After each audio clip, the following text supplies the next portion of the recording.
ಜಮ್ಮು ಕಾಶ್ಮೀರಕ್ಕೆ ರಾಜನಾಥ್ ಸಿಂಗ್ ಭೇಟಿ, ಕೆಲವೇ ಕ್ಷಣಗಳಲ್ಲಿ ಹಾನಿ ಪ್ರದೇಶಕ್ಕೆ ವಿಸಿಟ್, ಅಧಿಕಾರಿಗಳೊಂದಿಗೆ ಮಾಹಿತಿ ಪಡೆದು ಸಭೆ. ಜಮ್ಮು ಕಾಶ್ಮೀರದಲ್ಲಿ ಉಗ್ರರ ಮುಕ್ತ ಮಾಡುವುದಕ್ಕೆ ಪಣ, 14 ಜನರ ಹಿಟ್ ಲಿಸ್ಟ್ನಲ್ಲಿ ಈಗ 6 ಉಗ್ರರು ಹತ, ಗಡಿ ಭಾಗದಲ್ಲಿ ಇಂಚಿಂಚು ಶೋಧಿಸುತ್ತಿರುವ ಸೇನೆ. ಬಿಎಸ್ಎಫ್ ಜವಾನ ಪಿಕೆ ಶಾಗೆ ಪಾಕಿಸ್ತಾನ ಕಿರುಕುಳ ಆರೋಪ, ಕಣ್ಣಿಗೆ ಬಟ್ಟೆ ಕಟ್ಟಿ ಬ್ರಷ್ ಮಾಡೋದಕ್ಕೆ ಬಿಟ್ಟಿಲ್ವಂತೆ ಅಧಿಕಾರಿಗಳು, ಭಾರತದ ಸೇನೆ ರಹಸ್ಯ ತಿಳಿಯಲು ಯತ್ನ.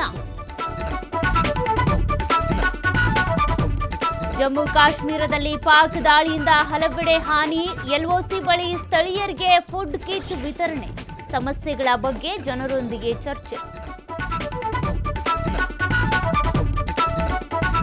ದೆಹಲಿಯ ಪಿತಾಂಪುರದಲ್ಲಿ ಭಾರೀ ಅಗ್ನಿ ಅವಘಡ, ವಾಣಿಜ್ಯ ಕಾಲೇಜಿನಲ್ಲಿ ಬೆಂಕಿ ನರ್ತನ, 11 ಅಗ್ನಿಶಾಮಕ ವಾಹನಗಳಿಂದ ಬೆಂಕಿ ನಂದಿಸುವ ಕಾರ್ಯ.